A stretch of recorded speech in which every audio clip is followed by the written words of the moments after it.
We thought of it as a sign, but we made exactly $7,777, 35 hours total. Why is no one else doing this? Because nobody wants to actually like put in real work.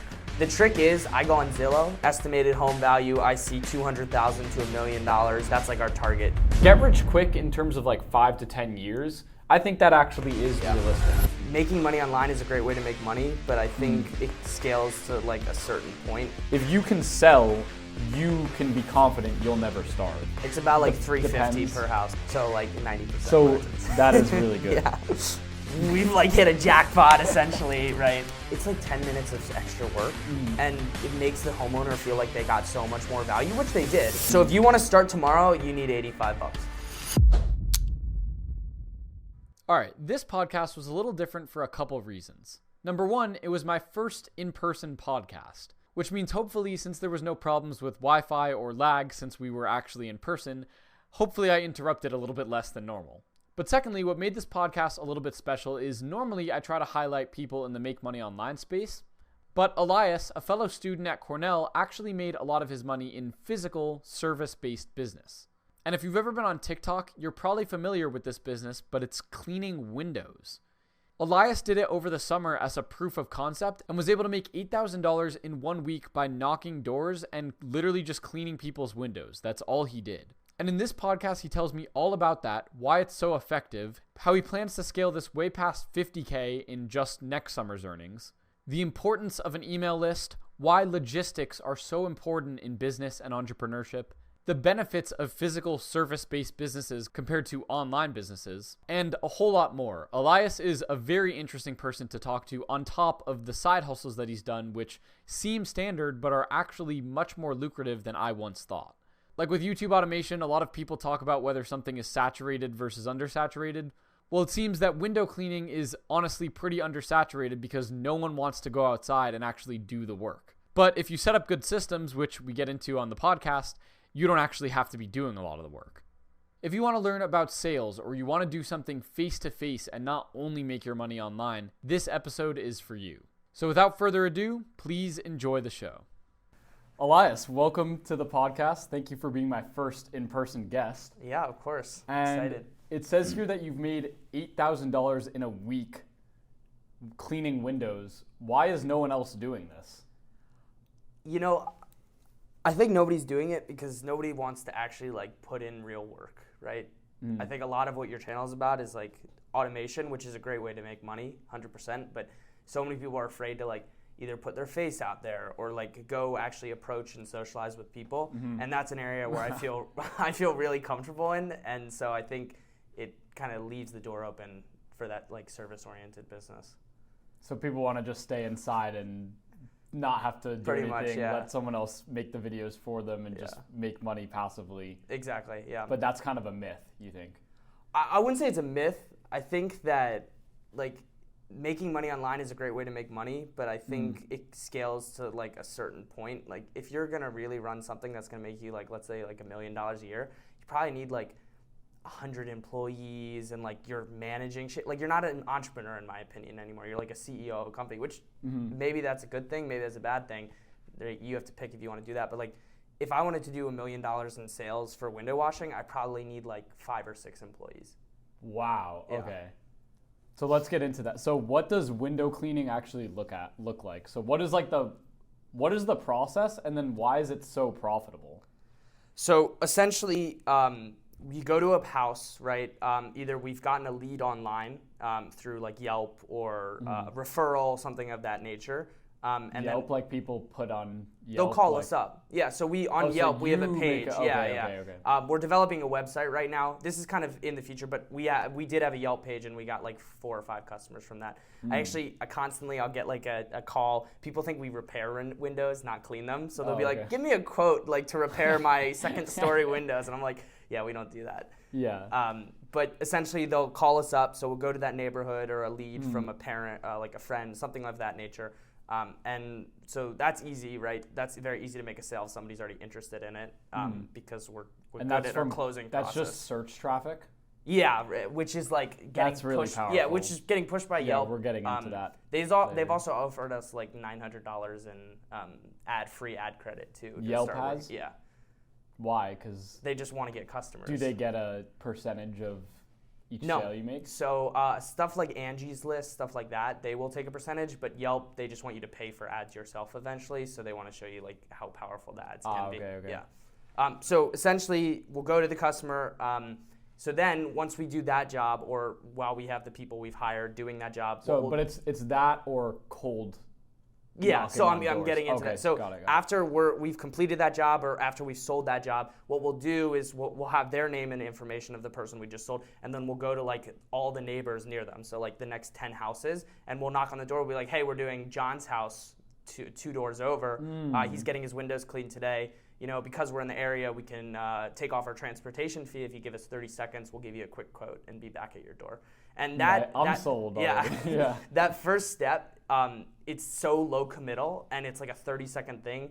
Nearly everybody has time for it, and they're willing to listen to you because you have the social proof of selling Right. John or Mary How? down the Yeah, street. I was gonna say. So how important is that? Like, what would your close rates be if you didn't say I just closed your neighbor's window versus if you did? It definitely helps. I mean, we've only done about like 20, 25 clients to do that $8,000. It was a proof of concept. So we're keeping track more of those numbers this summer, which we'll probably get into later. But our close rate right now is about 50%. Yeah, on, like, that is cold absurd. knocking, yeah. That is absurd. And yeah, I'm sure if you didn't say like, oh yeah, we just did your friend's thing.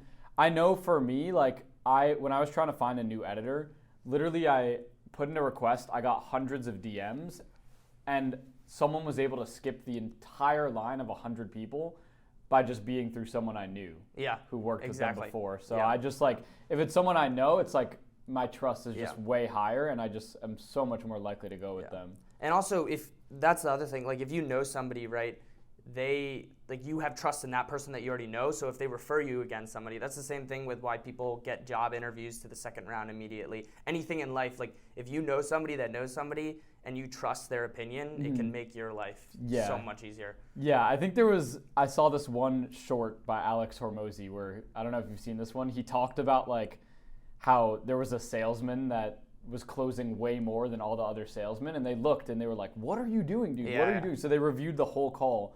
And the only thing this salesman did differently was asked at the end of the call, do you know anyone else who would want this? Really? Yeah, and so all the leads he was getting was way warmer than everyone else. And he was like, wait, this is in the script, right? You all were supposed to be doing this. Wait, you guys weren't doing this? What the fuck? Like, yeah.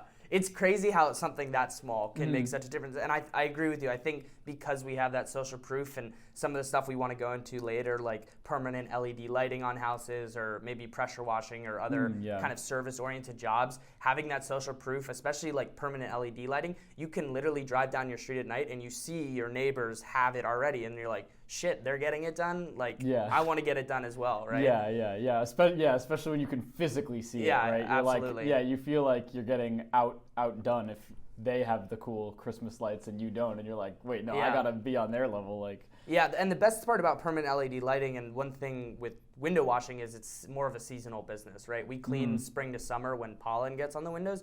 Permanent LED lighting is something that can go all year round. It's not just meant for Christmas. Interesting. So I feel like there's, on top of the social proof, there's another psychological aspect at play, which you mentioned, which is the like quoting them, because that's like a very easy thing to say yes to. I don't know if you've seen that study about it's like the foot in the door technique. Where, yeah. Okay, you know the one I'm talking about. In psych class, I literally made a video about foot in the door. Yeah, exactly. Yeah. So it seems like that's at play as well. Yeah, for anyone listening, they basically did one where they ask people to put a sign in their driveway that tells cars to slow down, and people are usually unwilling to do that. But if you come to them a week earlier and say, oh, would you put this tiny sticker on your window that tells them to slow down, they usually say yes to that. And if they say yes to that, then the next week later when you ask them to put the sign up, then they almost always say yes. Yeah. And so it seems like the same thing is going on when you ask for... Yeah, 100%. So when we were doing this project, the whole process we went through was like, our goal was to end up getting $10 from the person at the end. And like $10, right, that's currency, that's something somebody's earned. So that's a really, like if you just ask anyone for $10, nobody's giving that to you. Like, that's why homeless people have so much trouble begging for money. So a lot of them, like, they have these creative signs, which helps. But essentially what we did is we asked them, like, hey, could we just ask you a question? And the first question we did was like, oh, like, could you shake my hand, please, right? That's something you do when you greet people. Super low committal. And essentially we worked our way up from like a handshake to then like clapping to spinning around to telling us their name, their age. And eventually after like it was like a 10-minute conversation we had with them, we're like, hey, would you donate $10 for our class project? We got like, I think it was like 3 out of 4 people were like, yeah, I'll donate, or they're like, do you take Venmo? And like, we didn't even ask. We were like, oh, we'll take Venmo. We only want cash. They like offered to do it for us, which we thought was pretty crazy. But it's, 100%. It works without a doubt. Right, and that all comes from you asking the previous questions Yeah, that get exactly. them to start to be, okay, cool. And that's a huge part of our sales process, right? Because it's so low committal to be like, first you hear, my neighbor's doing it, and then you hear, this will take 30 seconds. Yeah. Yeah. And And we're upfront about it it, you get too. the quote, Yeah. and you're like, you don't have to do anything, it would just be this much. Yep. And then, so when do you collect the money on that? Before? So we collect after we do our job. Okay. We have a policy where it's like, Have you ever had anyone? no, we haven't. We haven't. Okay. So we've had So people. you've been in good neighborhoods then. Yes. I think. Is that another important part of the strategy? Yeah, I think so. I mean, so where I'm from, it's the main. Well, I live in the city now of Philadelphia, but I'm from the main line, and it is a wealthier neighborhood. I'll be the first to admit that. So I'm sure that helps a lot, but I've seen like middle class and up. It actually is harder to sell like a rich person on it, but the middle class is like our sweet spot. Interesting. Yeah. Okay, I'll get into that. But I want to know, so, okay, why do people, you charge what, 200, 300 per? It's about like $350 Depends. per house. Yeah, it depends on the number of windows and square footage. Okay, so what would make, I'm not a homeowner, I'm 20 years old, which makes sense, but I'm also from a city, so I would probably buy an apartment regardless. Yeah. But what would make someone want to spend $350 on having their windows cleaned? Like, do they care that much about it? So, I mean, as a homeowner, like I always knew my parents to clean their windows, and it's hard to clean the outside of windows. And so one of the main things is, like I said, is it's a seasonal business. So from spring to summer, I have really bad allergies, so I know all about pollen, but the pollen is horrible. It sticks to your windows, and it's more of an East Coast thing. Like I know if you go down in Arizona, people move there because there isn't as much pollen. It's desert, etc. But it sticks to your windows, and you can really point out that pain point. So after we make a quote, what we talk about is we talk about what our process involves. So it's like we clean the windows, the sills, and the frames. And a lot of times people have like their door and then a window right next to it because you can look out your window. So what we'll do is we'll like walk up and we'll take our finger and we'll like drag it across the window or the sill, and you can see the pollen come off. So it's more of showing the pain point, and that's the best time to make the sale is when people are aware of the point. Deepest pain, part of pain. And the main pain is that their windows just look nasty from the pollen. Exactly. Huh.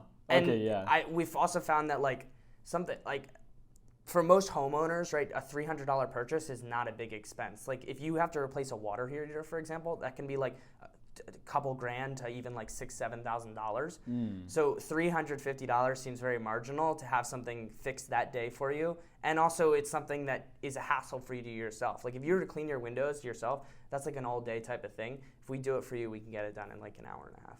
Yeah. Okay. And that's like 'cause you climbing have on ladders. tools. Yeah. So we have Okay, special so tools. I'll get into the fulfillment process in a second. So I just want to make sure I lock in this first though. So your strategy is to first get your first clients through search traffic. Yeah. Once you get one, then you can cold door knock. But the cold door knocks really aren't that effective until you have someone in the neighborhood that you can name drop and say. We can. So they are still effective. I mean, it just depends on the type of client. You know, if the person has dogs, like our close rate goes down by like 30%. And that's just because they're distracted by their dogs or they don't want to open their door all the way. So it's hard to create a personal connection. Yeah. It's the small things that you That's don't think so about. funny, yeah. But yeah, absolutely. Social proof helps so much. And also like the right time, you know. So Okay. we try to do all of our sales between like 9 a.m. and 11 a.m. And that's because it's before lunch and just works better. It's like the start of a day and it's like, oh, I'm getting another thing done today. Okay, people feel more productive. Okay. It would be interesting to try out after lunch too. I know that like people's mental state change. Yeah, there's the They're more likely to say angry yes. judge theory or whatever it is. Yeah. I think it's a crazy stat. I don't know exactly what it is, but I know judges are way more likely to rule in favor of the defendant or whatever if they've eaten lunch or didn't eat lunch, like depending on where their lunch break is and then where they're ruling on the case. Yeah. Okay, so once you get the person and you refer, you go to the thing, you get a quote from them. Or you say, could I have 30 seconds? I'll give you a quote and just tell you what it would look like. It's a pretty easy commitment for most people, so most people just go forward with that. And then you pitch the close. So let's say you just went around my house. Yeah. Okay, so I've gone around your house. I counted the windows. This is not something I'd say to you, but just for context. Let's say you had like 50 windows, and I'm like, 3,500 square foot house, no skylights, nothing that would be inherently like difficult to get to. I'm an annoying, arrogant person. Pretty typical house. So I'd walk up to your door. I'd be like, thanks so much for letting us take a look at your windows. We counted them up. Looks like there's about 50. So that would typically be about $379 for your house. But today, because we're in the area, we're actually going to knock off $100 for you. And that's just taking off our transportation fee. We'd love to do an amazing job for you. How does that sound? That sounds pretty fair. Yeah. I'd say. Yeah, I mean, absolutely. We'd love to get this service done for you. And I mean, if you look, we do a 3-step process. So we're going to do the windows, the frames, and the sills. As you can just see, like, they're nasty right now. We have a special water-fed pole. Yeah. You just did it right there? Yeah. Yeah, that is nasty, yeah. Yeah, we have a water-fed pole so we can clean everything, and it's going to leave them streak-free because of the filter system that we use. So if you're ready to move forward, we can get that done for you in the next couple hours and check back in, make sure everything is 100% perfect. Yeah, that would be pretty easy. What if it's like not done to my liking at the end? Yeah, I mean, so we have a 100% money-back guarantee. If this isn't something you appreciate, we'll walk around the property with you when you're done if that's something you'd like. And if anything's not up to standard, we'll make that right. Absolutely. Okay, yeah. You know what? Let's do it. Perfect. Deal. Okay, so that's actually a pretty easy sale. Normally people hit you with what objections do people normally hit you with when you're trying to close windows sales? So a lot of time it's like, oh, we're working on some other projects right now. We don't have time for this. Another one, like we don't have time for this. Yeah, no. How do you handle that objection? So a lot of times it doesn't take any of your time, dumbass. Yeah. I mean, you don't say that, but you say like, it's a really great value right now. And then a lot of times we'll ask the question if someone's worried about price versus or value. We'll say like, is the concern for you more that the price is not where you want it to be or the value you don't think is enough? And then based off that response, we can talk more about the cleaning process and what it's going to look like and that we guarantee. And then another thing we can do, if the value's not there, we'll knock off maybe a little bit more, but we'll ask that they give us a really awesome review on Yelp or something, or that they refer us to their neighbors, and we'll be happy to give them a little bit more of a discount. And that normally actually can seal a deal because people actually value getting a deal more than they do getting something for free. Because it's like if you think like if it was like, oh, we're gonna if the price is this and suddenly you get a 20% discount, it's the same thing shopping online. You feel way better if you like scoured for 20 minutes to find that discount, even if it's like $10, than getting something for free. Because if someone just tells you it's free, then you're like skeptical. You're like, why are they doing this for free? Like, what's in it for them? But if getting the deal feels like you had to work for it, and people like things they have to work for. Yeah, that's very interesting. Yeah, I've heard with like overcoming objections, a lot of time people will go, so if this was free, would you want it? Yeah. And when they say yes, you've isolated price as the objection rather than value. So we're pretty upfront about that. We'll ask them, and then a lot of times like it's for us, it's better to make a sale than it is to, because if we're at that point where we're discussing price and they're definitely interested in it, you know you can make the sale, and it's kind of like if you walk away, like I'm fine with like, let's say we quoted them now at $279, I'm fine with making it like $220 and losing that $50.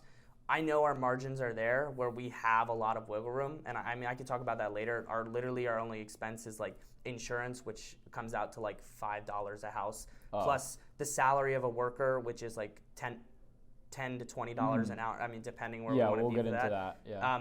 So on a $200 house, it's essentially I'm just charging the rest of it is based off of my time to make the sale because it costs to make the around $20 to $50 per house. And you have the fulfillment just done by like a friend. Yeah, so right now we were cleaning the houses because we wanted to figure out a whole training process, and we're making like video tutorials that we'll give to our workers. Like training material. Yeah, we're gonna hire high schoolers, and it's gonna Yeah. be about $15 an hour, and we'll buy them like free lunch. Yeah. So Interesting. Yeah, I was gonna say with the sales process as well. I feel like that's another thing. Another thing I've heard a lot of people say is that you use their objection as the reason to go forward. So if Exactly. they said, "Oh, I don't have time to do this today," you might be like, "Well, that's actually exactly why you should go through today. Yeah. Because what we're doing is saving you time. You don't Yeah. have time to go through with this today." Which yeah, is what exactly. We're here for Yep. you. Yeah, and it is a very tedious process to clean windows. A lot of people also ask if we can do the interior windows. We just do exterior, and that's just because it's less liability for us to not have to go in someone's house. Right. But also it just makes the process faster, and it's very efficient. You don't have to be as like delicate with an interior window per se. Interesting. But okay, I'll get into that in a second. Or actually, let me just ask now. So, what are the common upsells for window cleaning? Yeah. So Indoor windows is one. we still are staying away from indoor windows. It's just not worth it. Yeah, it's not worth it. It's harder to train people too, and you have to use different equipment than exterior. So suddenly you're lugging around like double the amount of stuff you need. Plus you have to pay for like soap and a lot of other things. We don't use soap when cleaning the windows. Just pressure. No, not even pressure. So Okay. it's an extension pole that's water fed. So water runs through a filter and it runs up the pole, and then you can wash the window. It shoots out of like jets inside of a little brush that you scrub. Oh, and that's enough to Yeah. just. I guess you're just getting all Because the it's mainly off, pollen yeah. and like bird Yeah, poop, so- which doesn't actually, if scrubbing and water is enough to remove okay. pretty much all Huh. of that. Yeah. So the main upsell we do is we do screen cleaning as well. So screens, sometimes they're on the outside of the windows, sometimes they're on the inside. So that would be a procedure where we'd have to walk inside the house to remove those. And then we just do $10 a screen. Normally there's the same amount of screens. So that basically doubles your ticket value, and it adds about an hour of time. It's essentially like it's like a brush, but it's like tall. You hook it up to a hose, and then you just like scrub the screens through. I and, see. Yeah. So that would add, in terms of cost, it would add for you like $15. About to pay, $15. but you make instead of 300 like 600. Yeah, exactly. That is fucking Yeah. awesome. Cause So that's it's a double so worth upsell it. pretty much. Are there any other things like that? Like what on the home ownership problem solution cycle comes after window and then bug screen cleaning? I mean, I think the main thing, right, our main pain point that we're able to reveal to a lot of people is like there is pollen covering everything, and everything is like yellow. It's disgusting, and it's so obvious because you can literally Once pull you your scratch finger it, yeah. and see underneath. So a lot of times we've also been asked sometimes like, hey, could you clean our back patio furniture? And sometimes we do that just as a courtesy to the customer because we know if we do something like that, we tell them, we either get like a tip. That's another thing. We also get tipped a lot too, or we get a 5-star review like automatically. And that's just because it's a super noticeable thing again, especially most people have like black patio furniture, so it just shows up, and just wiping down like their table in the back and doing that like extra, it's like 10 minutes of extra work, but it makes the homeowner feel like they got so much more value, which they did. And really makes And the leftover experience goodwill gives you much more Yeah. 5-star reviews, Or a tips, recommendation or something. or referrals. Yeah. Yeah. Do you collect a review from every house you clean? So we try to. That's another process which we weren't as good about last summer, but we want to How do every you single collect? customer. I'll We'll be just ask for I'll them. be a homeowner again. Yeah, we would just ask Great them. job. The windows look good. Yeah, thank you so much. If you want to leave us a review, you can fill one out on our website.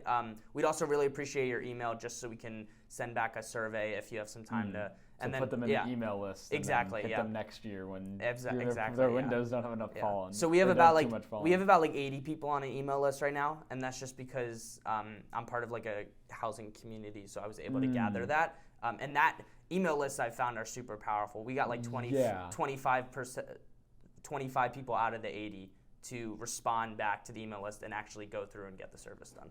Wow. Yeah. Okay, that's insane. And Yeah. each sale is worth like $300. Yeah. Profit is probably like $200 or maybe exactly. a little more.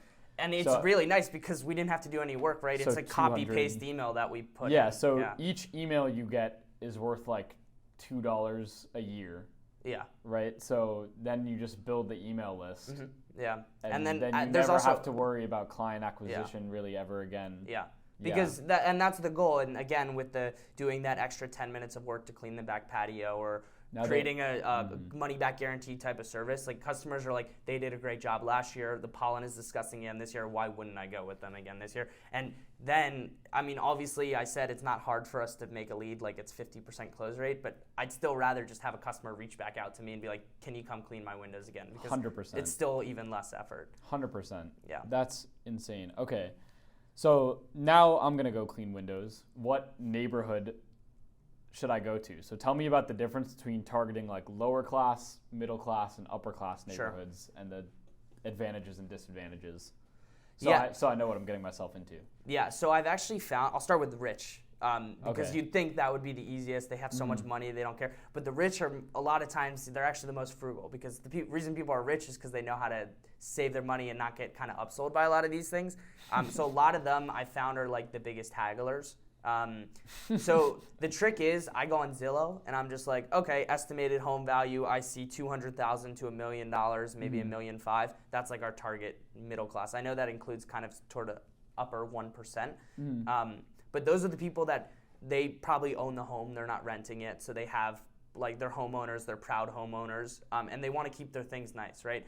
A home is an investment just like everything else, right? If you invest, I don't know, in like collectibles or something, or like coins or something, you want to keep your coins really nice, right? So they have good resale value. You put them in a case, right? And then you put them in a safe. You keep them safe. It's the same thing with your home. You're not like letting the pipes all burst and your toilets clog up and your windows covered in like pollen, so you can't see out of them, right? You want to appreciate it. So that's why the middle class kind of turned out the best for us. And then the lower class, a lot of them are renting more than buying. So it's like, why would I pay? My landlord should be paying for this. Right. Yeah. That makes sense. Yeah, that makes a lot of sense. It's another psychological effect, like the endowment effect, where when you own something, you put in I guess it's also like the sunk cost fallacy. Yeah. The more of you have a lot more attachment to something when you put in a really strong emotional investment into it. Yeah. And so I guess a middle class person, they probably spent a large percentage of their income Absolutely. to the house, and so they want to keep it in pristine condition. And also with the mortgage, right? That's a bill you have every month, right? Most mortgages can be from like a couple, like $2,000-$3,000 up to like $8,000-$9,000 a month.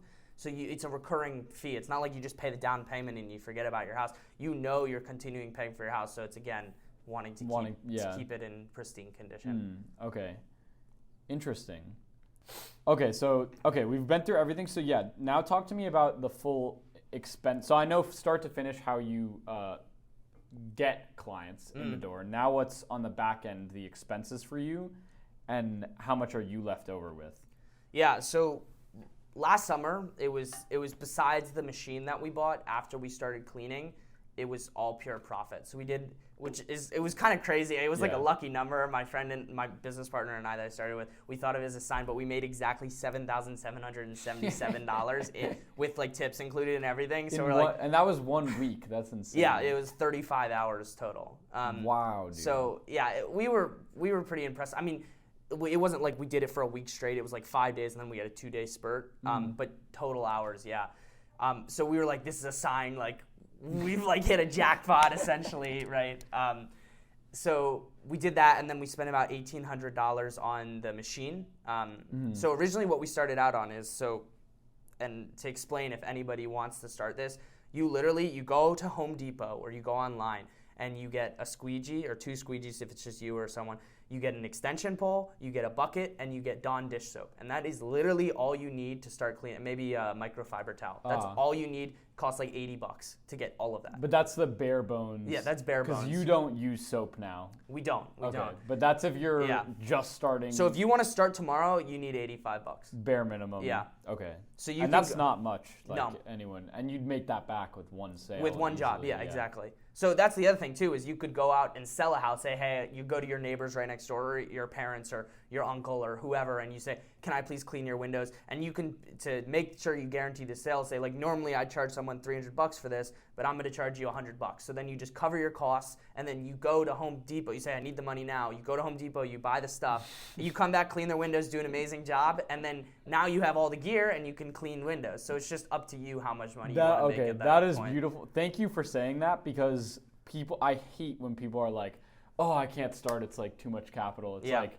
it feels like there's always a way to start. Absolutely, If you're creative enough, you can always start before getting your hands on money. And exactly. that's a good way to do it. Yeah, so I mean, like I said, because we make the sale before we clean anything, right? I mean, obviously we collect the money at the end, and that's part of our business process.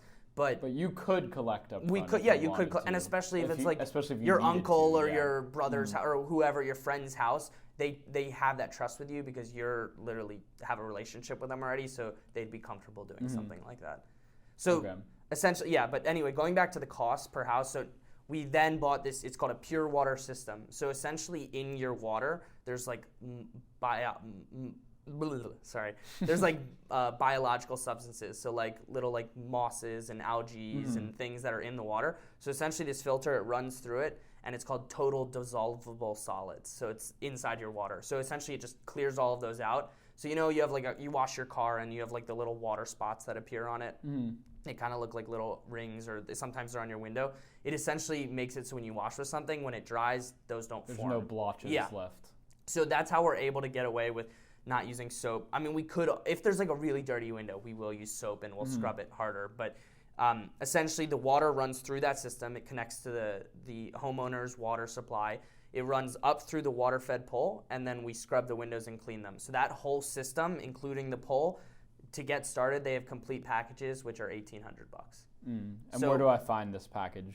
There's companies called like Window Washing 101, like Window Cleaners Company. There's probably like 8 or 9 companies where you can buy, and there's stuff that ranges. Window. It ranges up to like $5,000. But that's for like a machine that you would like hook up inside a van or something like that. And then from there, you're just limited. It's a 300-foot hose. So normally hoses have 2 hose outlets. So we'll clean half the house, then we'll move it to the other side and clean the other half. And so if you buy one of those, you can do one house at a time, basically. Yeah. And so if you ever scale to the point where you're doing multiple houses we would during get a the same second time slot, you would need to pay another $1,800. So what we're planning on doing this summer is hiring 2 people. So we're going to buy a second machine. And then we'll have each as an operator that operates, and then my business partner and I will go around to the entire neighborhood, make sales, and do like a neighborhood for like 3-4 days, for example, that we got a lead in or a couple leads in the beginning. And then so it will basically just be like anywhere from a couple $1,000s a neighborhood. Okay, so those were the fixed costs, and so what are the variable costs in terms of getting to starting to scale like how you're trying? So we have we have the salary of our workers, which we're planning to do about $15 to $20 an hour. And then how many hours does it? So a house can take 1-2 hours is like the longest. Like if they're doing screens, it could take like maybe even up to 2.5. But the average house is about an hour and a half. So we'll say like $25 a house. Yeah, and then to pay to get that done. Yeah, give or take 25, 30. And then another fixed cost, we have insurance that we'll start paying for, but that's again really cheap. It's like $5 a house probably. Okay. And then the last cost is the filter. So we have to replace the resin filter in the machine, and I guess you could say depreciation on the machine is another fixed cost. If you really want to get into that type of detail. But the filter we replace like every 40 houses, and that's $200. Okay, so that's also pretty marginal. It's like 80 to 90% profit margin. Okay, so per house you're spending like $35-$40 probably. Probably everything as a variable cost, and then you're closing like $300 to $250 to $600 if they need the. Okay. So like 90% so margins. That is really good. So what is the main value? So it seems like your main comparative advantage here though is being able to close. Is that what a lot of other window cleaning people that are going to be hired as high school students suck at? And the reason they can't just spend $85 and start this themselves? Yeah. I mean, I think that's such a common question in like all of business. Like, why couldn't the people you hire just do this themselves? I think the main things is like, one, those people don't think like an entrepreneur like you or I would, right? They're just thinking, oh, I'm getting $20 an hour. This is a great deal. I could buy a sandwich. Or like if I save up enough, I can buy a new phone, you know? Instead, they're not thinking that big picture. And it's high schoolers, right? They don't have maybe the resources to like kind of go through that, because also like the machine that they're using is an $1,800 machine, right? It's not using what we started with. So they feel like there's much more of a barrier to entry. And then obviously like I'm a very charismatic person. I mean, I'm literally studying hospitality, So I have a lot of experience, and I came up with the sales formula based off of some YouTube videos I found online. This guy Oliver Lester, he also literally sells windows. He's that TikTok guy. Yeah, he's a TikTok guy. That You've probably does seen the him. window. And I literally saw him, and I'm like, all right, why is he so successful at sales? And I'm like, is this actually legit, or is this like totally staged? So I literally like wrote down. I was like, okay, what does he do every single time he approaches the door? What does he do if they say yes to this? Like, I basically made like a triangle tree, and I was like, okay, he says yes here, they say no here. Like, what does he do next? Because he literally, it seems like he can close every single job. And from there, I was like, okay, now I just have a formula where I walk up to a house and I know exactly what I need to say to make the sale. And obviously, sometimes it doesn't work, right? 50% of the time they say no, but if we do like 10 houses, that's 5 jobs, and if it's $300 a house, that's $1,500 in a day. Yeah. So that's insane. Yeah. It works really well. So I guess our comparative advantage is like the kids that are working for us, they don't think like an entrepreneur. It's the same thing with YouTube automation. Why doesn't an editor start the exact same channel you're doing? They don't want to put in the work. They just want a consistent income. Yeah. And we can worry about the growth and whatever the business needs to be. Yeah. Well, first with Oliver, one thing that I think he has on pretty much everyone else is he has a Canadian accent. So that makes it pretty hard. That makes it pretty hard to compete with. Yeah. But no, I was going to say also, that's a pretty interesting point because I feel the same way. It almost feels borderline illegal to hire someone to do something for me when that thing makes me more money than it costs. I'm like, there's no way that this feels like it shouldn't be allowed. And you also think like they should realize this. Yeah, right? and I'm like, I know, because me, entrepreneurial minded, I'm like, dude, what are you doing? Like, dude, why are you not trying to do this yourself? You should just copy me. But I do understand. I think my things that I feel like can justify it. First of all, the 1,800, no doubt, there's a lot of people who, no chance they're putting down 1,800 on something. There's a lot of risk associated with so that. That's a barrier to entry that a lot of people, even if they wanted to take the risk, might not be able to. But two, a lot of other people don't like taking on any risk. Like, they don't want to, even if they had the capital, then have to go to the house. And if the person says, there's a chance you go to 10 houses, no one wants it, and then you go home with $0. Yeah. They don't want that. They don't want to have to deal with that. To be an option. And it's also, the other thing I'll mention too is with the sales process, like, my business partner, he's getting a lot better, but he wasn't as charismatic with me. He's a little bit more nervous to approach people, and that was like the first thing. So a lot of times we'd see like an old people. I'm like, all right, you're gonna do this house because it's easier to approach like an older person, like a grandmother or a grandfather, and just practicing that because people are afraid to hear no. They are so freaking afraid to hear like, no, I don't want this. And then it discourages them. Like, I'm never going to try again because it's like, I heard no once, so that's probably the outcome every time. When realistically, it's not. You just got unlucky. How do you get comfortable with getting no's? You have to hear it a lot. That's pretty much it. And you have to fail a lot. I mean, failing is so important because every time I fail, I don't look at it as like, damn it, like they didn't get it. It's like, okay, why didn't they want it? Or what did I say that I fucked up the situation? And then I'm like, okay, so they said no because I like tried to be a scummy business person, right? Okay, how do I make it so I'm not a scummy business person next time if a similar scenario comes up? Okay. So you just view it as more of like a math problem or a science problem. Yeah, like, I mean, I guess I'm making it seem really formulaic, but every person is different, and the best thing is to be like a genuine, authentic person with them. And they know you're running a business. They know you're trying to make money. And if you can have that like respect between each other, then normally you can come out positive for both people. How do you like be yourself on a sales call or on a sales door knock? Like, how do you include those jokes or those elements of your personality without, I don't know, seeming salesy?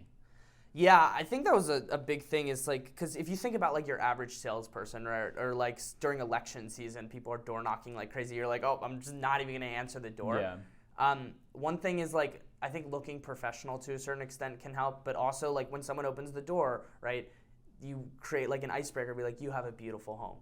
Or like, oh, I'm giving a discount to people wearing green shirts today. You qualify. I've seen that. Oliver Lester does that a lot. Yeah. And he does a great job of it because it creates that like personal connection and people know it's like obviously a joke, but it also makes them smile. And when you make someone smile, you've like won half the battle. Yeah, there's this is another thing from the book Influence. We've been through like all of these. But there was one where they tested like people receiving compliments when they know the person complimenting them was paid to compliment them, and they still rated those people as more likable Really? and then Yeah. more likely to buy from Yeah. when they know the person was when they know the compliment was inauthentic. People if you can get love- someone to yeah. smile and just Yeah. just say something nice to them, I feel like that's so Yeah, valuable. absolutely. That's like when you always ever see a TikTok where it's like girls get like 1 million compliments every day, and then like guys get no Yeah. compliments, and then like someone goes like, "Oh, I like your shirt," and then the guy like goes crazy, like Yeah. smiling, is freaking out because it's like, I mean, obviously like girls, they compliment each other a lot more than guys typically. So it means a lot to that person. So if you can find something that maybe not everyone would notice, or something that's pretty personal, like, oh, like you have beautiful eyes, right? Like, That's like a Riz. yeah, that's more of not like a even that's like a this- Riz yeah. type of thing. But like, if that personal connection, people love to hear their name and love to be complimented. So if you can do some of those, Do you things, get their name early Yeah, on? normally we'll introduce ourselves. A lot of times I'll start with like, "Nice to meet you. My name is Eli. I'm here with Window Wizards. We're cleaning X person's house. I'd love to run around, give you a quick quote, just because we're in the area." And that's like 90% of people are like, "Yeah, fine, go do it." Yeah. So Cool. So then how do you, okay, so now that you got all this, you know your fixed costs, $1,800. Yeah. You know your variable costs, $48 a house about, and you know how much you make on the front end. How do you go about scaling this up? So where do you find these people to do this for you? And then how do you turn this into, you've done in your first week $8,000.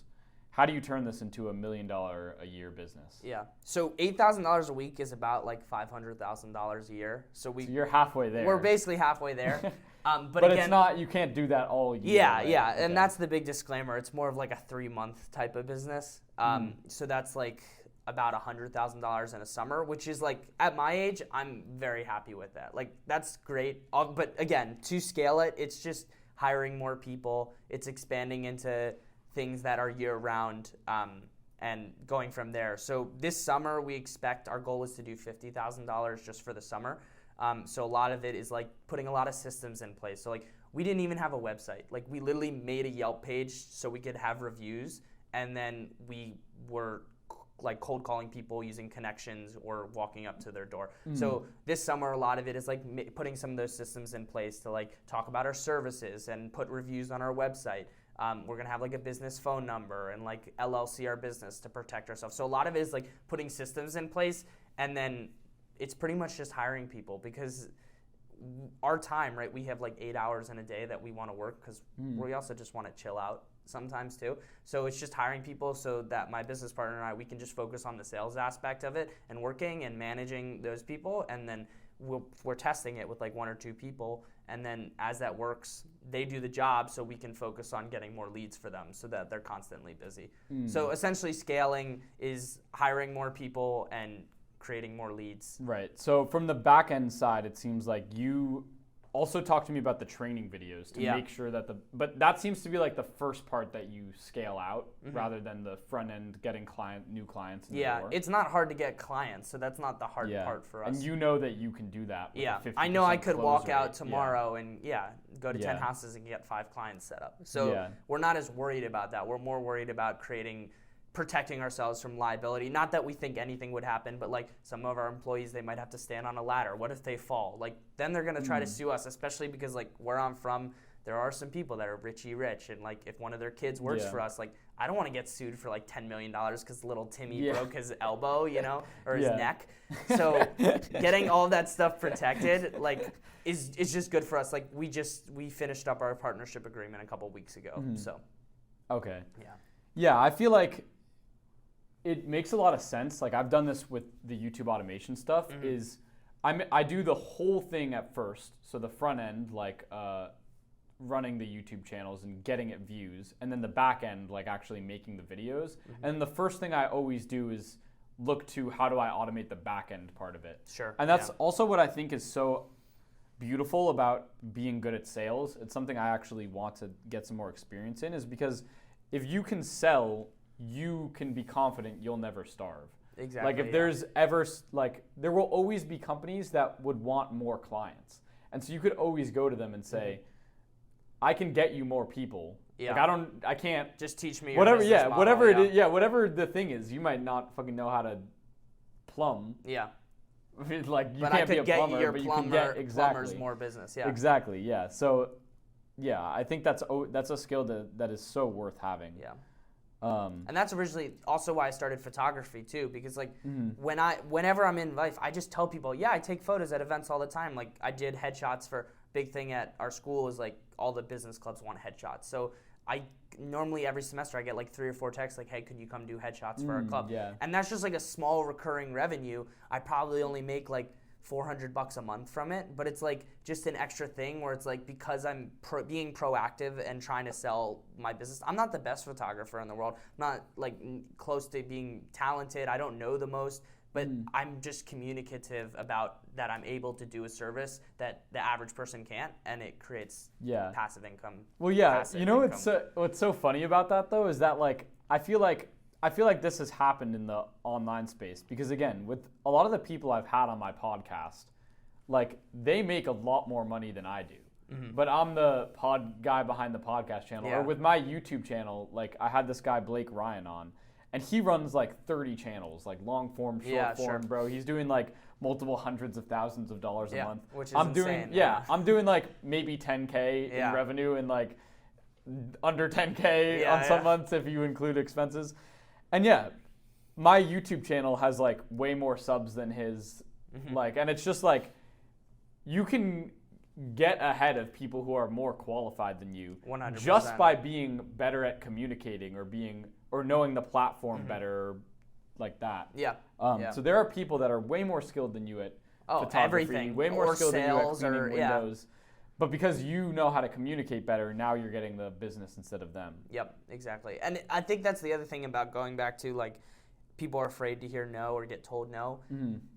The reason I'm so comfortable about doing that and like not caring and having the confidence to just be like, yeah, I take photos, and when a lot of people would be like afraid maybe to mention that, is because I've been told, no, I don't want you to take photos for me, or no, I'm not going to pay you for this job, right? Like the amount of times I've been told, no, I don't want your photography, or no, you can do it for free or not at all, has allowed me to be able to then create value and learn how to sell myself as a paid service. Yeah. So just finishing up on the window cleaning. So once you scale the back end, how are you going to scale the front end? Like, how are you going to get more salesmen like you to actually close more people? Or are you going to do, at scale, do you need a different strategy? Are you going to run paid ads instead of knocking doors? Yeah. So, yeah, later in the process, I mean, I think my business partner and I, we're very comfortable with doing the sales portion for a while. Like, I genuinely enjoy it. Like, if I went out every day and just And sold it's out, such good reps yeah, as well. I think it's great reps. I enjoy it, so I don't see that changing for at least a year or two. But yeah, so a lot of it would start to become more paid ads, and that just creates leads because it's like somebody already wants you. Because I value my time a lot too, right? I still have to go out and sell those houses, and that is time. Yeah, but and you'd never be able to scale past it if you can't find absolutely. another way to get those. So people. I guess you could say like the long-term goal, like a 5-year, 10-year plan, would be like to just expand it to the greater Philadelphia region. And to do that, what do you need to do? Again, the back end, you have to hire more local. Yeah. I want to continue to hire local high school kids because I think even if they don't want to be entrepreneurs, it's good to work a high school job, and we can always make it good paying.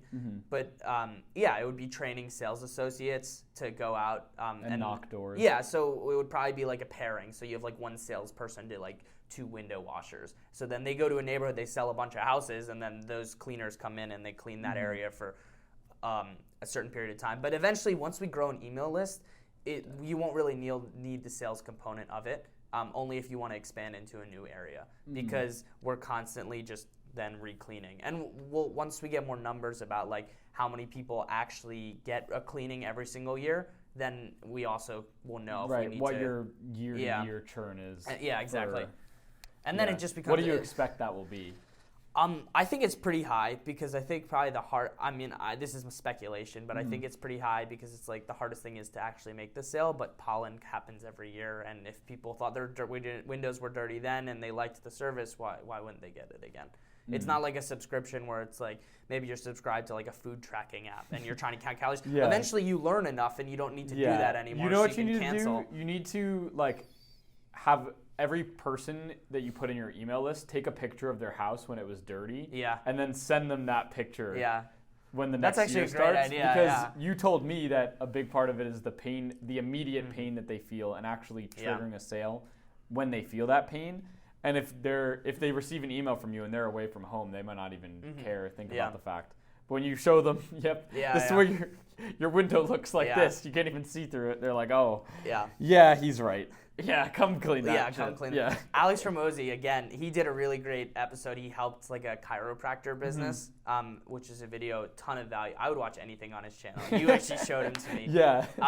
But one of his videos where he helped them is what they would do is they had the person come in at the chiropractor office, and normally a lot of times what they said they would do is they would like give them a small adjustment just to give them some relief. And he's like, well, did you make the sale then yet? And he's like, no, like we don't make the sale until the next day when they come back to give them a consult and like the full package plan. And he's like, what you need to do is you need to make the sale when they're in their max pain, because if you fix them and they feel a lot better, they're like, they come the next day and they're like, oh, I feel better now, like I don't need it. And then suddenly a week later, so then it's like you're wasting all this time and energy to then have them come back like later, or like then do another consult because you filed away the paperwork, etc. You need to make the sale at max pain point. You want your largest offer to be at their maximum pain point. Exactly, Yeah.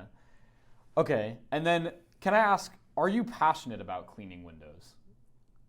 I wouldn't say like passionate about cleaning windows. I would have to assume no. the answer is no, No, right? probably not. So do you care about sticking with it at all, like yourself? Or is this something you want to just do, like get mostly outsourced within the next 2 or 3 years and let it kind of grow itself other than large-scale managerial processes? That's a great question. And I think originally the reason why I was like, okay, cleaning windows is great is because my family friend's dad manages transactions for entrepreneurs, and I heard that he had managed a transaction, or like he makes a commission on it. That's why he does. But an entrepreneur had 27 car washes and he sold them for $250 million.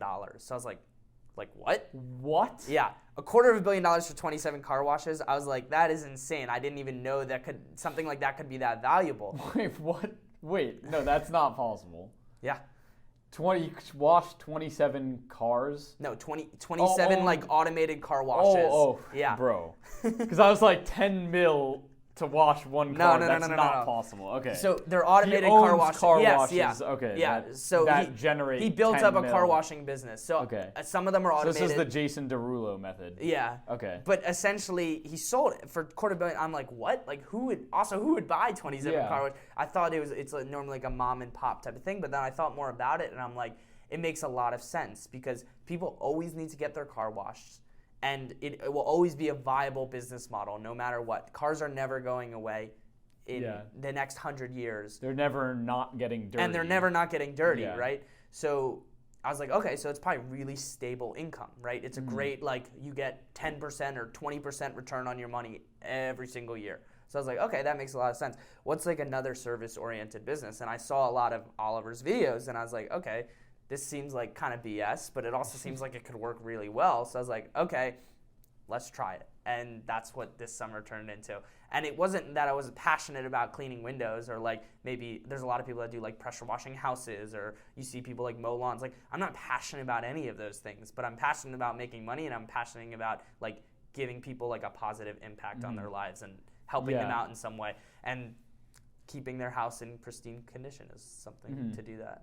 Yeah, it's so funny because I talked to like a Cornell entrepreneurship professor, and we were showing him the YouTube automation thing, which again I think a lot of What was the professor's name? The animal stories. I might keep that confidential for this episode. But yeah, I was showing him like the animal channels that we run, and he was like, "Man, like, you know, this is great, but like, I really feel like as an entrepreneur, like, you have to have a why. Like, do you really like care about?" And I'm like, he's like, "Why are you doing this?" And I'm like, to a normal person, they'd be like, "Oh, I don't know, I guess I'm in it for the money." But for me, I was like, well, that's like, for me, feels like a really deep question, because that's like, I don't know. Like, I just like, it's fun. I like building businesses and making money from it. The process is enjoyable. enjoyable. I don't need to know everything. Like, the way the channels are ran now, I don't actually need to know every component of an animal video and each animal.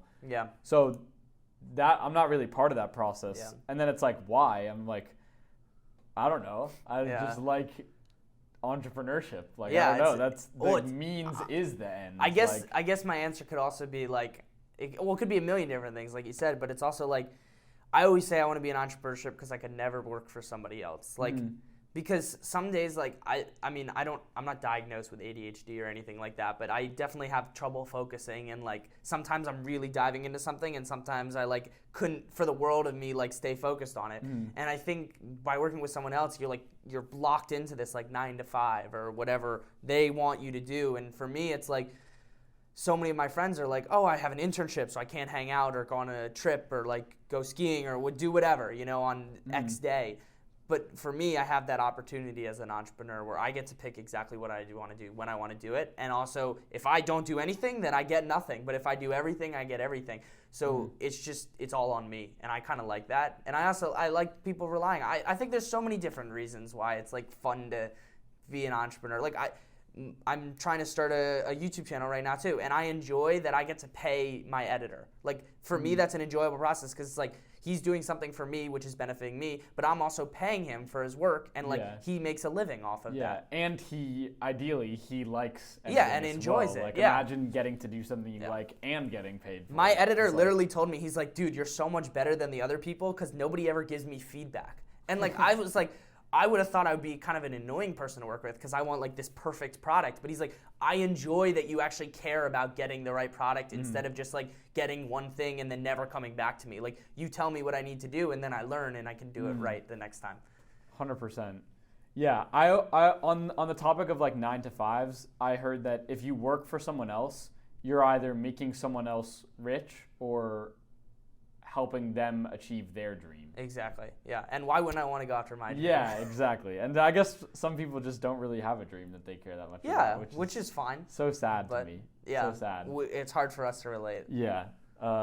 Okay, so we just talked about like whether you're passionate about window cleaning, and it seems like you're more passionate about entrepreneurship.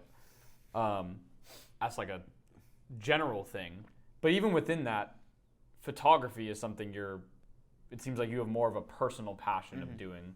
Like if you were given the same amount of money a year, no matter what, you probably would choose photography over window cleaning. Probably. Yeah. I think my greatest passion is probably cooking.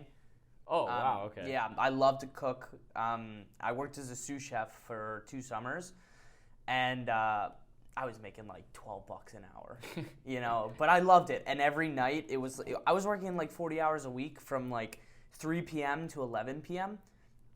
and I loved it. Every night would go by and it felt like an hour or two.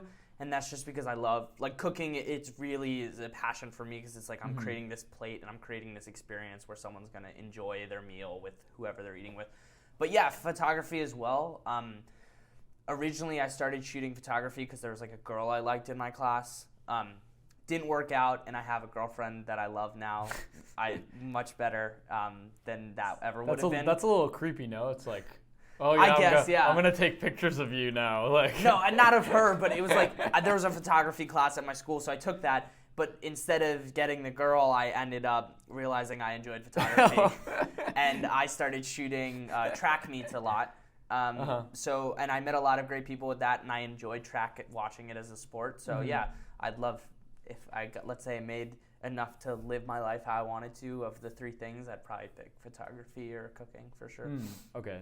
What 3? Of photography, cooking, or window cleaning? Yes. Yes, Yeah. the 3rd. Okay. Window cleaning would be lowest. Yeah, on that that would list. probably be Okay. 3rd. Okay, but yeah, I feel like though maybe for you let's say photography you could never scale, but window cleaning you could.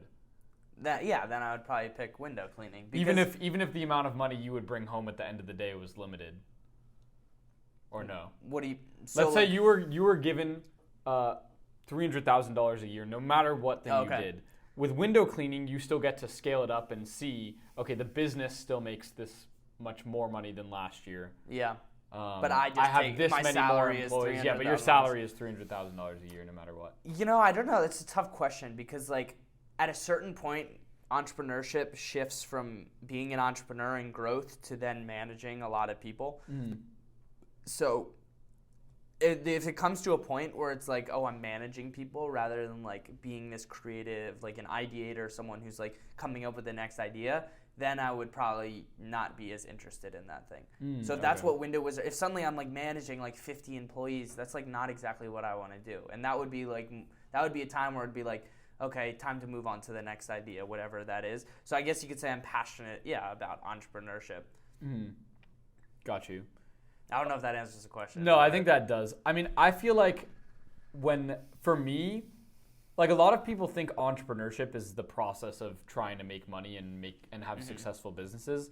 But I actually view entrepreneurship as the pursuit of scale, basically. Okay.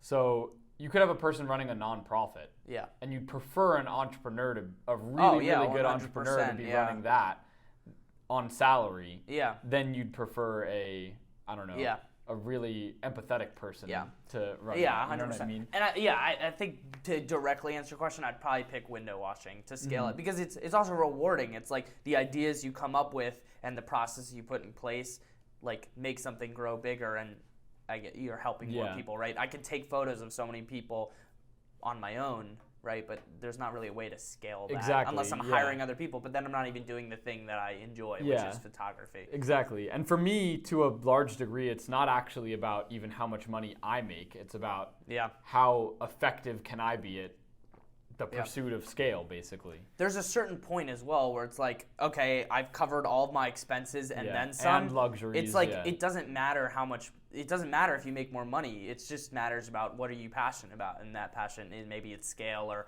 developing some new awesome idea that's going to impact an industry or a person or people in a positive way. Yeah, I feel like for me, it's just I hate feeling inefficient.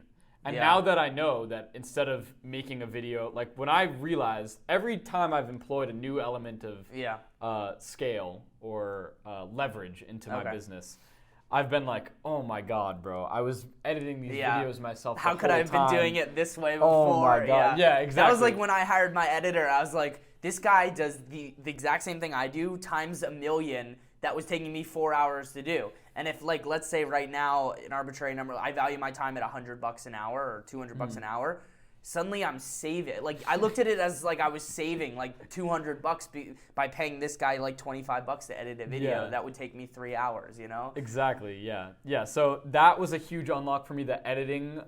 The other huge one that happened to me recently, which just pissed me off, again, but then made me so happy that I now know I can do this, is, like, we first got a deal with like that music royalty company. Sure. So on YouTube Shorts, you can make extra money by adding music. Link in description. No, I'm kidding. You can make extra money by adding like music to your YouTube Shorts, and certain companies sponsor that. Yeah. And so, initially we got like a deal with them, and they were like, oh, and if you bring people on, you can get like a little commission. And so we were like, okay, this is good because like it was an indefinite commission deal. So anyone we brought on, you'd get lots more of money. passive income. So it's like that's something I value really highly. So I was really trying, dude. I have my Instagram juggling account with like 300,000 followers. I was cold DMing YouTubers, like trying to get people to sign up. Dude, after like tons of cold DMs and like effort, I got like 3 people after like a couple weeks. Yeah. It was just so bad. And you probably reached out to like 300-400 people. Yeah, the thing is, it also just sounds way too good to be true. Like it's like, oh yeah, you just add the song and you make it double your YouTube ad. And like, I just feel like people didn't trust it. Exactly. That's what I was saying earlier. Is like something that's free versus getting a deal. It's like, I shouldn't do this. Like, if he's arguing for free, he's clearly getting better than whatever I'm going to get. Yeah, exactly. So that was so hard. So yeah, that basically made nothing. And then I came out with that one YouTube video, the non-guru one that went super viral. And then that alone has brought like 300 people from a video pretty much that signed up through the thing. And I was like, bro, like what am I doing? I'm like, okay, now I know 1,000,000% just getting good at YouTube is infinitely higher value than... Hey, dude, you want to, like, no way I'm doing that ever, like, at that point. And the thing is, too, is, like, with a YouTube video, like, obviously that video went totally viral, but it's also, like, you put in the same amount of, effort to maybe, like, talk to one person online, but it allows you to reach a whole nother audience, because instead of you putting your time into it, you put in your time for a set amount, and then your time gets like exponentially grown. Yeah. You Everyone don't have can to continue to receive put- my yeah, time. exactly. There's no extra time. Exactly, for me to put in. absolutely. Yeah, so I feel like that's, for me, that's the joy of entrepreneurship, is seeing, it's a little angering, but it's necessary for growth. Every time I see a point where I was being inefficient, Yeah. and there's a way 100 or 1000x Yeah, for sure. more efficient way to do a thing, and I'm like, that's what excites me every day about entrepreneurship. But how you learned that too was by failing, right? You're And right. You, before you realized that, you literally said you like messaged like 300 people individually. And if you didn't learn from the 300 different times, like I'm sure by the end of it you were getting better at like sort of kind of selling it. But if you didn't learn that, you wouldn't have then been like, okay, I failed at this. I should probably try something new. If you just kept doing that and were like, oh, I'm just gonna fail, or if you just gave up, you never would have had like your first viral video, for example. 100%, yeah.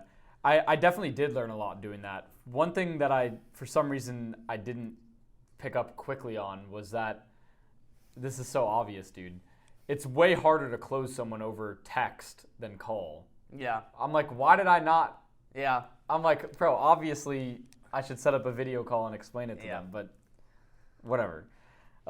Good thing I learned. yeah, But, exactly. Yeah. But you also could have given up, and a lot of people Yeah, do that. Do, Yeah. yeah. Okay, so I want to get into now your experience with YouTube, because that's a huge area for me. I'm sure a lot of people watching, they're not used to, the thumbnail for this video is going to be you with like a little window, holding a window Okay. cleaner and a window, and it's going to be like he makes $8,000 a week cleaning windows, something Okay. like that. All right. But a lot of my audience is in the make money online space, and it seems like YouTube is something you're trying to get into now as well. So tell me your experiences with that. Yeah, I mean, so when I was a kid, I was a YouTube kid 100%. Like my mom didn't let my brother and I watch TV. She thought SpongeBob would like give us like crazy like voodoo nightmares because of the voices of the characters. So I don't have a lot of that culture. I mean, I do from YouTube, but like of like the classic, like I couldn't tell you 99% of SpongeBob episodes because I just I've never seen them and I haven't seen stuff like that. But I was always on YouTube. So when I was younger, I started a trick shot channel with my friend. We were like flipping water bottles. I don't know if you know of Jack Dorothy. He's like the douchebag of YouTube Yeah. essentially now. But I started watching him when he had like 1,000 subscribers. Like I was there damn, from day yeah. one. Yeah, damn. So that was like, fun. We got like 1,000 subscribers, made like $150. That was before YouTube had all their like monetization requirements. But a lot less people were using the platform then too. Yeah. My friend and I had a falling out. He deleted the channel. I remade it. It's got like 400 followers now. I sang Old Town Road at my school talent show, and that video got like 30K views, so sort of viral. I don't know. But yeah, so today I started a channel, a faceless channel that does like food history and like crazy stories. So like my most recent video is about how like Dunkin' Donuts like had a donut with like a little handle knob on it so you could dunk it in your coffee and not get your fingers dirty. Like stupid kind of stuff like that. No, that's kind of cool. I might yeah. need to watch that video. Yeah, so that's pretty fun. And I think more of why I do it is like I enjoy the content making process. And I was like, this could be fun. Like I just want to experiment with like going viral on YouTube and see if I can do it. And it was kind of more of, it's less about like making money from it and it's more about like proving to myself that I know like based off of everything I've heard and the things of like, can I make a hook that goes viral? Like if I test these certain things, because like at the end of the day, like if I want to make a window washing business, like we're also experimenting with making content to like do like sales call like Oliver Lester does. And so by doing that and going viral with that, because it's just like a second way to monetize your income, right? Because if you have a platform, whether it's faceless or whether it's like your face and you are the brand, again, it's just a way for brands to reach out to you and have more exposure to yourself. 100%. In terms of that, like I talked to a guy, the podcast that's going out right before this one, I talked to a guy, or sorry, two before this one. Okay. I talked to a guy who does 2.5 mil in revenue from reselling video games. Okay. But Just like now, eBay dropshipping? yeah, or- so eBay, Amazon, there's a platform called Whatnot. which Yeah, I is know like, about Whatnot. Yeah. I collect Pokemon cards, so I know Oh, all okay, about Whatnot. okay, yeah. Yeah, so he basically started a YouTube channel for it. Okay. And because of the fact that his business has so many like interesting rare collectibles, he has the chance to make really good videos. Like he can be like, playing Mario Kart on the first Game Boy. Yeah. Or whatever, like Yeah. like crazy stuff like that. That most people don't have access to. Yeah, exactly. He was able to scale his YouTube channel up really quick, and like of that 2.5 mil, I think YouTube as a platform now is responsible from like ad revenue and sponsorships for like 20% of his total revenue, and that's not including how much traffic it pushes to their site. Exactly. When they sell which probably video accounts games. for a lot more. Yeah. So like, it's crazy, and all he's doing essentially is making videos off the back end of what he was already gonna do. Yeah. Which I think is probably the most efficient way to get content. Yeah. Which is like, this podcast is a really good form of that, where it's like I talk to someone who I want to learn from anyway. So I would talk to you and learn from this to begin with. Yeah. Now I'm getting a long form podcast out of it, which is going out to people, and then that gets repurposed into a ton of shorts, which I get out of it. Yeah, so you it's get like 5 uses in one. Yeah, you know? exactly. And like in terms of the shorts, yeah, it's just crazy how efficient you can get shorts out of a podcast. Like I did one 1 hour session with my friend, especially if you kind of fabricate the podcast a little bit to just have them ask you specific questions. Dude, 1 hour podcast, like 50 shorts. Yeah. Insane. Because there's just so much content, and there's so much, and that's why people started doing that online. But yeah, I mean, the main thing, but also it's like, again, with YouTube, like I'm starting a personal brand as well, but like the point of it is just to give myself exposure. And I think you've discovered that so much with your channel, is like some guy literally like was like, yo, I'm just Venmo'd you $200 to like have some of your time. That would have never happened if like nobody ever knew your face or who you were. And it creates like a level of trust that is completely different. So that's why brands want to work with you. But you look at all the YouTube gurus, and like this is my problem with a lot of them, is like they say, oh, I'm making my money in drop shipping or YouTube automation, and you do make money from that. And like I'll be the first to say, like, yeah, you can make money from that. But a lot of your money, your main recurring, is like repurpose.io that you use, right? Yeah. You get $1,200 a month of it. That's like 10% of your income right there. Yeah, bro, the music royalties, I think, are, I don't know yet. We still have some negotiating and calculating to do, but for sure could out-earn like how much I make from YouTube Shorts automation, which is like, I'll be honest about that. A lot of other gurus won't. They would just act like they don't even have all their that money as a is sense coming of from their automation stuff. Which is kind of just misleading. Yeah. And like all of the like drop shipping channel, like Jordan Welsh, for example, he made like hundreds of thousands of dollars from Shopify because, well, one, he sold his company to them, but the second thing is because that like $1 sign up to use their website. After the first month, it goes to like $30 a month, and then he gets like 10% of that. Like, and he probably got like 2,000, 3,000, 5,000 people, because most of his videos get millions of views. Yeah. So even if like 1% of them sign up, that's where he's making all of his money from, and that's where he's getting like $100,000 a month numbers. You know, just to have a platform where you can, and a cult following of viewers, you could say, obviously it's not a cult, but it provides him so many more resources and opportunities than like putting hours and hours into drop shipping and like scaling it, because eventually it gets boring to make like 30 drop shipping stores, and you also have to like constantly update it and stuff. Affiliate links is consistently recurring revenue. Yeah, and I think the only unethical part of that comes when the person is misleading about it. Yeah. And they're not going to say, they're telling you I made $1 million from drop shipping when really they made $1 million from affiliate. And it's like, this could all be solved, bro, by just people making, this is what I do, this is what I recommend everyone does. Just do a financial audit every month of your income on your channel and just show your viewers where everything's coming from. It's, people are afraid though. It's like the same reason why like rich people don't like release their tax returns like a lot of the time. Yeah. And that's like a whole thing in the news. Like whatever you believe, at the end of the day, like every rich person like doesn't release their tax returns. Yeah. So what is your personal brand gonna be like? What do you stand for, and what do you stand against in the YouTube channel that you're starting with your actual face in it? So I wasn't actually going to really focus on the YouTube channel, but I like my channel. So obviously you do animals. I like what I'm doing with my channel because I feel like obviously there's people that love animals and it provides real value to them. I love like food and cooking. So I think it's easier for me to be like providing real value to someone about like this cool like fun fact about food that you wouldn't normally have known. But I mainly want to focus on my channel is like talking about service-oriented business and how I think that can really impact people because Oh, okay. So that'll be part of the same channel. Yeah, The shorts will be fun cooking facts. that's a and then- that's a separate Oh, that's channel. your Yeah, faceless- yeah. okay, yeah. So my actual channel will just be my name, Eli. Okay. But it will be mainly to focus on like I think there's so many entrepreneurs out there, right? There's a ton of entrepreneurs that want to do stuff online, and that's great if that's what you're passionate about or if that's what you find the most interest in or whatever. There's also a ton of people that are like, I don't really like technology, or like I'm not a kid that grew up on YouTube, Yeah. and I want to. I Like, want to touch grass. Yeah, crazy, literally, like crazy opinions. Yeah. but yeah. And there's people that like.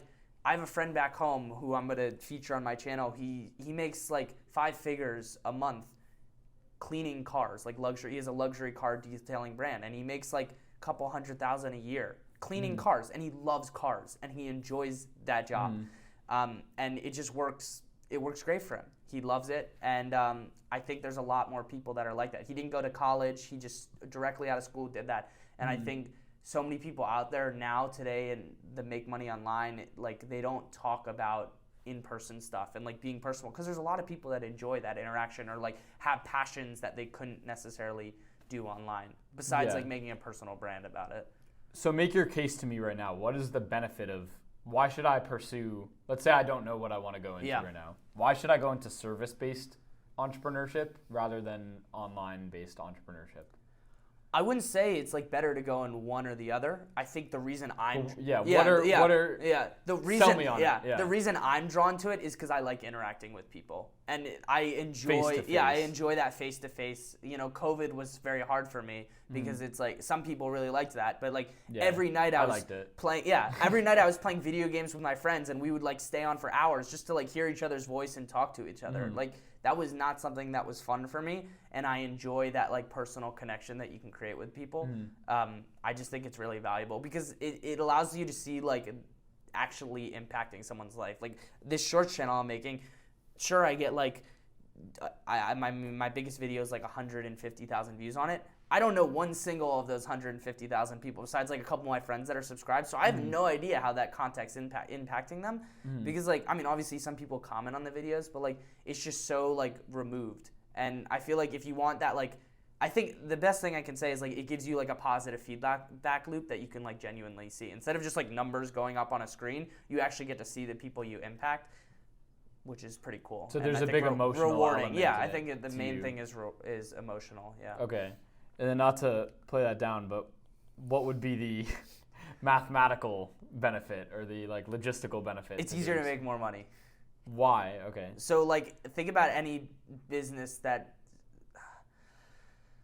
well, not any business, I guess. But like, okay, let's take Apple, for example. I think they keep like switching back and forth with Microsoft. You could use them interchangeably. But like Steve Jobs, originally when he created it, like he can see all the people that are benefiting from using his iPhone. Obviously, they do a ton of software now and designing it, but that is like the biggest business in the world, right? When have you heard of like a drop shipper like creating the biggest business in the world? And maybe that's something you want. But the other thing is like, I don't know. I think it's easier to. It's just easier for me to wrap my head around. It's hard to like explain. I think it's just like you either relate to it or you don't. Well, from my view, I think a service-based business, you can start making money with it today. Yeah, I mean you could do that online too. For what things can you start making money online with You today? could make money drop shipping today. Like you design. Let's Yeah. say like okay that, but again you have to have more experience. I see what you're saying. I see what, you're probably guiding me in the right direction.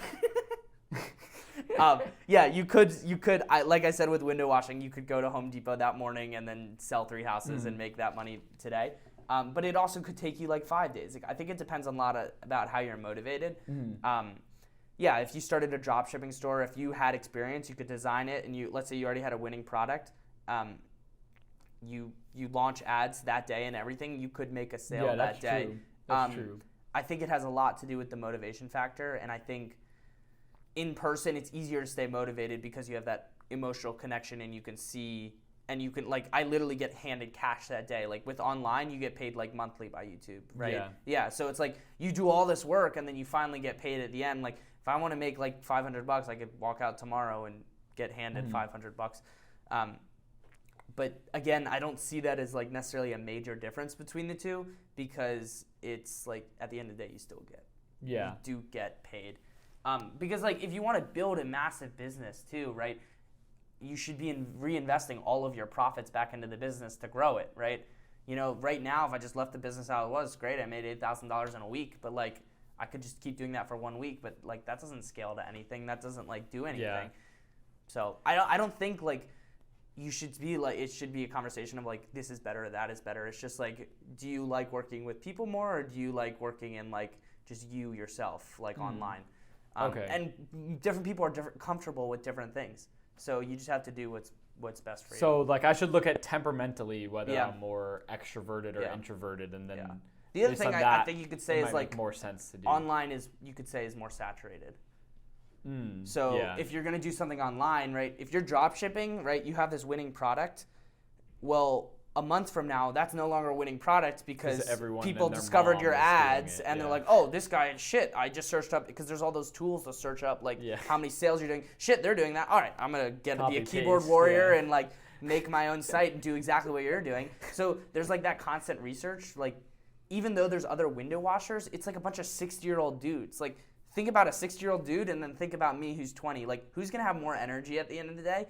It's so much easier to compete with like your competitors. Yeah. I think that like what you said at the beginning of this podcast is really true. Like people just don't want to put in actual effort to Yeah. things. And like, online feels easier. yeah, exactly. And online feels like less effort. I mean, physically it definitely is less. But Yeah. Yeah. So another thing you brought up to me was in a different conversation was like that with your channel, like one thing you want to really highlight about entrepreneurship is that people disregard the logistical aspects Sure, of yeah. entrepreneurship, like taxes, LLC formation. Yeah. What aspects do people not look at, and why is Yeah. that so detrimental? Yeah, absolutely. And I think we talked about this a little bit before, but it's like, so for example, right, let's say you run a shorts channel. A lot of people struggle with like copyright issues, right? You get copyright strikes, and you've made some videos talking about how to get rid of those copyright strikes. But like, let's say you really mess up and you like do something with Disney. Disney's not copyright striking you. Like if it's something really bad, they're suing you, and they're suing you for like a lot of money. So if you're not protected and you don't, LLC stands for Limited Liability Corporation. If you're not separating yourself and your business, suddenly you're bankrupt, and you're like, let's say you've made like this empire, right? Then you have nothing. So there's a lot of like fundamentals to business that I think get lost, like lost in the sauce per se, that a lot of like YouTube gurus talk about. They're like, oh, I just made this dropshipping store. Well, I know one person, they started a dropshipping store and they ended up getting sued because the dropshipping product they were using from China was a copycat of an American product that was being made, and they didn't go after the manufacturer. They just saw that person was selling it, and they're like, we're suing you. So And they were had they LLC'd? no, they weren't. So they were able to get out of it because they just were like, if you take down your store immediately and stop selling this project, like that's fine with us. But like if things could have gone like just slightly differently, then suddenly it's a massive problem with them. And it's the same thing with reporting your taxes and stuff, because like, I mean, at least in the US, right, you have the IRS who's gonna like, you can go to jail, right? And I mean, Yeah. obviously these are extremes, right? But like there are still like smaller problems that you can pay large fines. Like there are things that you have to set up, or it's like hiring people or like managing people properly, paying their salaries, or like not getting scammed. Like there's a lot of things about business that are kind of just neglected. It's just about like, Cybersecurity. Yeah, That's when I definitely. yeah, gotta you could look get into, hacked. yeah. Like Discord, for example. Like before I join any server, like if I don't know the person that owns it or something, like I'll do a lot of research on them and stuff, because like you could imagine you joined a server and like a lot of servers have like a bunch of links that you click in. What if you click on that link, it's like a phishing link? And obviously this is like, don't get scammed on the internet, kids. That's kind of what I'm preaching right now, but it's a lot of it is like, there are a lot of steps in business. You just have to take proper precautions. Like for example, Accounting as well, Yeah. because phishing, like when you have enough invoices a month, if someone just sneaks an invoice in yeah, there, you don't suddenly even notice you've it. Yeah, now lost your you're bank paying. account, and sure, you made $100,000 online, and then you just lost it, right? So a lot of, and I'm sure with your partner, like you guys probably have a partnership agreement that you follow, or like a contract. I'd hope Yeah, so. like a founder's agreement. Yeah. Do you have something? Okay. Exactly. Like that takes 10 minutes to do. You can go on a website, sign up for a free trial, do the form, and then cancel it immediately.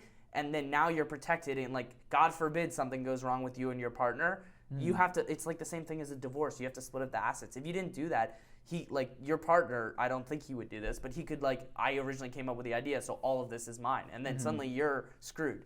Yeah. You know?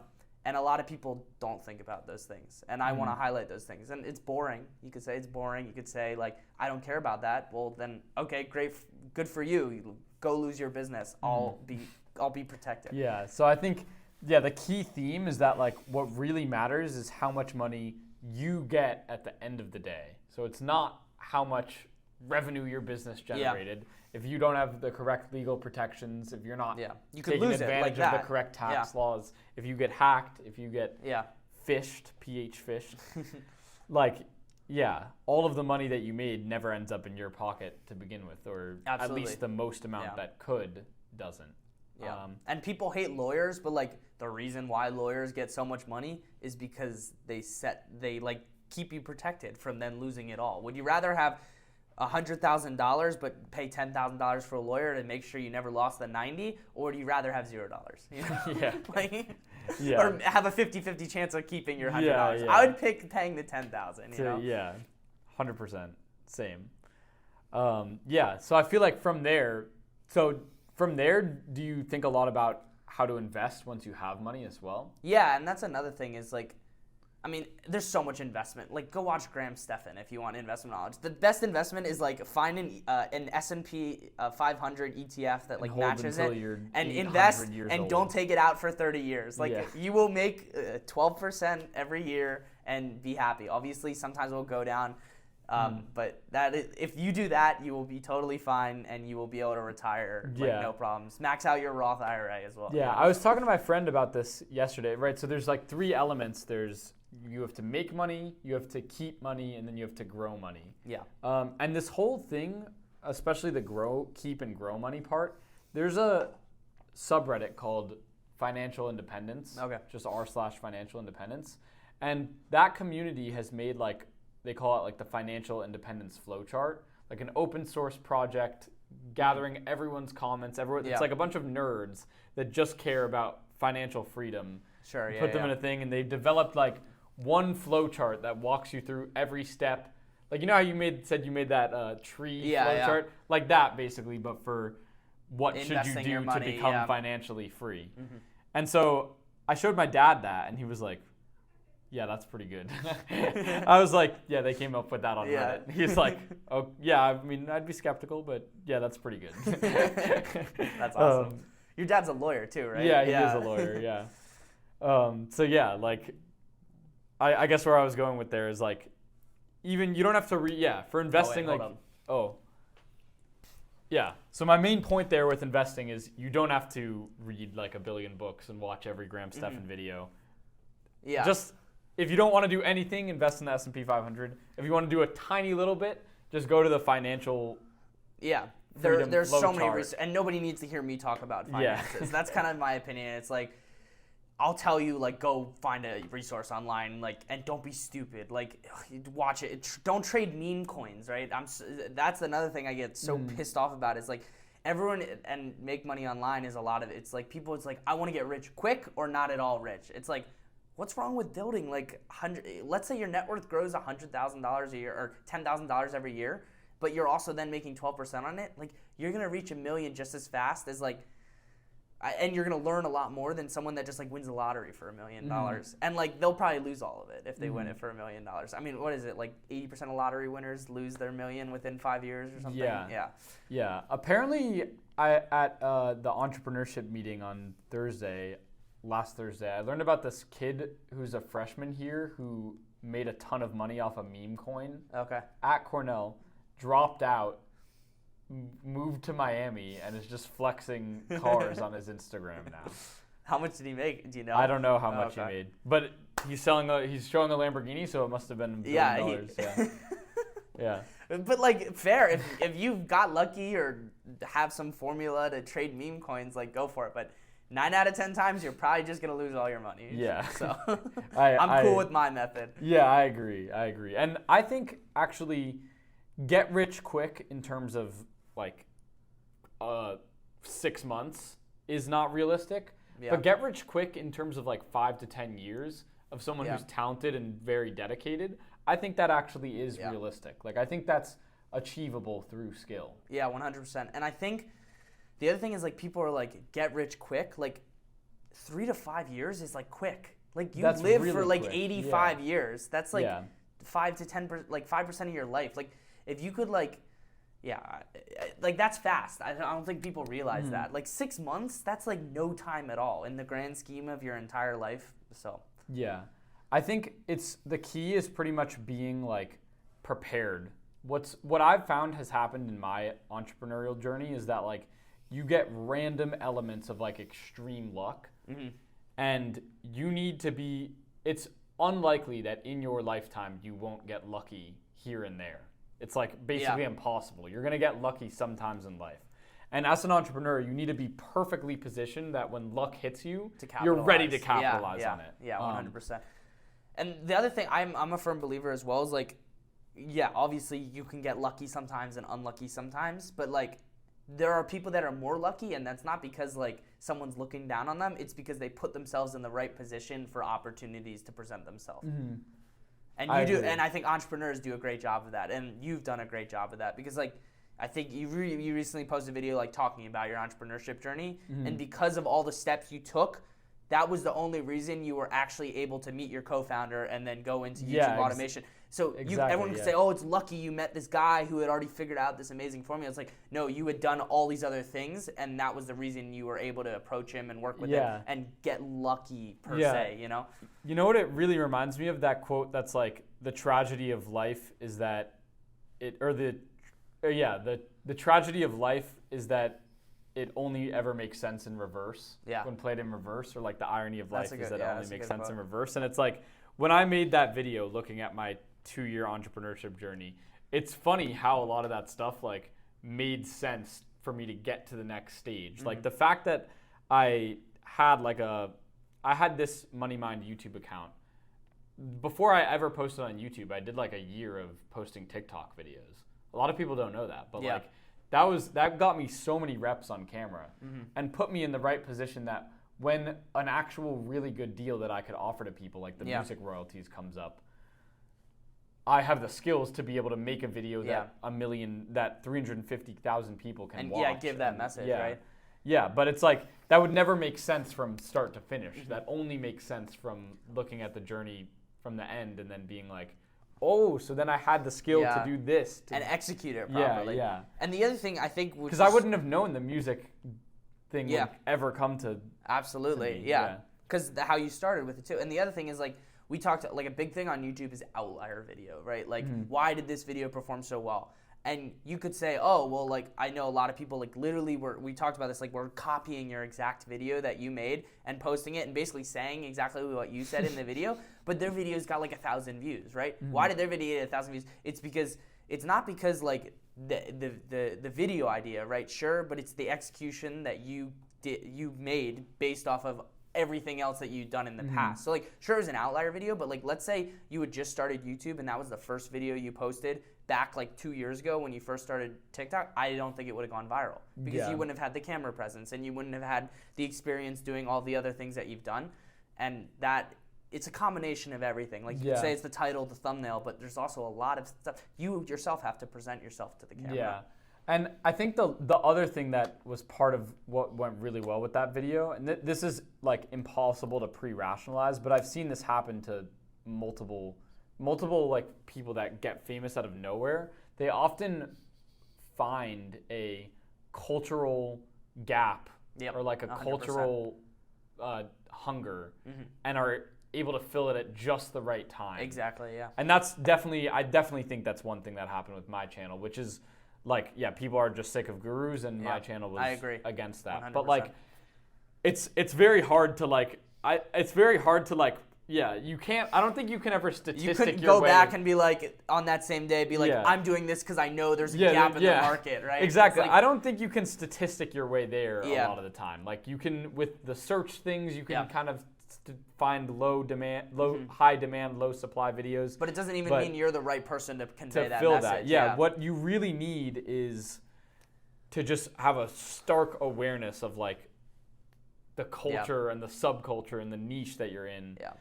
And you're authentic just- too. yeah. Like, you had a problem with gurus, and you were genuinely, like, I'm sure when you're thinking, you're like, oh, nobody talks about not being a guru on YouTube. Like, you were just like, I'm annoyed that gurus, like, don't actually tell you the Exactly, truth. yeah. I'm going to make a video complaining about that and showing what I do instead. And suddenly you were super successful at it because you were actually passionate about the issue and had all those reps previously and a million other things. And now you can look back on it and be like, oh my God, I just filled this market that like nobody knew guys, existed. it was just undersaturated, guys. Like, no. Yeah, it reminds me a lot of. Do you know Simon Sinek? No, I He's don't like think an so. author, but he kind of, a lot of his stuff talks about the why of stuff. So he has one book called Start With Why. Okay. He has another book called, I'm reading this one right now, called Finite Games versus Infinite Games. Okay. Or I think it's just Some called of those The Infinite titles Game. do sound familiar. So Yeah, maybe I and the concept is basically that, like, in both of those books, the concept is that everything turns out better, essentially, when you start with your reasoning and then build off of that. Okay. So, like, starting with, I have a mission to go against, I don't know what I'm going to do, but I'm going to try to end guru-ness. Yeah. That's your why, and then you come out with a product, like a YouTube Sure, video. yeah. He thinks is like a always Better almost way to always the think best about it, approach. yeah. Huh. That's interesting. But it's very interesting concepts. Like, an idea I thought was very interesting was so yeah, my point was the concept of, I think, the Infinite Game book was really interesting. I'm curious to hear what you think about it. But basically, his point is that there's two types of games. There's finite games and infinite games. Finite games is when everybody knows the rules to the game.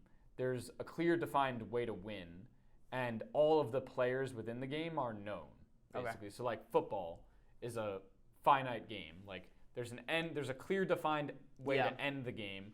All of the players are known, like all of the people who are competing are known. And the goal is to win the game. Yeah, usually. score the most points. Yeah. Yeah. An infinite game is completely different. There's no one ever agreed to the rules to begin with in an infinite game. The players are known and unknown. And the point of the game is to keep the game going.